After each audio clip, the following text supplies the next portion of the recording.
The Camellia Walk and our next stop, the Walled Garden, were the first areas created by Mr. Maclay. This area of the gardens was undertaken by both Mr. Maclay and his longtime gardener and caretaker, Fred Farrell. Mr. Farrell worked at Maclay Gardens for almost 50 years and became the first park superintendent. The first camellia planted in the gardens stood to the left at the very beginning of the Camellia Walk. It died in 2011 at an estimated age of over 200 years and was replaced with a younger air layer grown from the same plant. Mr. Maclay purchased the original plant in 1923 for $75. It was said to be the first camellia brought to Tallahassee and originally grew in the yard of Angela Robinson Gamble. It was a variety nicknamed Aunt Jetty in Angela's honor. The holly tree on the corner is a replacement of Mrs. Maclay's favorite tree, which she called the Weeping Holly because of its pendulous branches. Flocks of cedar waxwings gobble up the ripe red berries during their spring migration. The original tree died in 1974,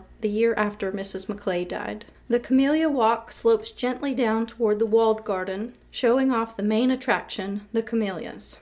At the time the gardens were being laid out and planted, the camellia, which had somewhat been out of style in gardening circles, was regaining popularity. Camellias that had been long neglected in old gardens throughout the South were being rediscovered and transplanted to the gardens of a new generation. Mr. Maclay was famous for his collection of camellias. He looked for antique plants and amassed a notable collection. They grow very tall on either side of the Camellia Walk, and their branches intertwine to form solid walls of glossy, dark green foliage that is accented in winter and early spring with thousands of blossoms, varying in color from white to pink to deep red. We will begin our next station just outside the walled garden.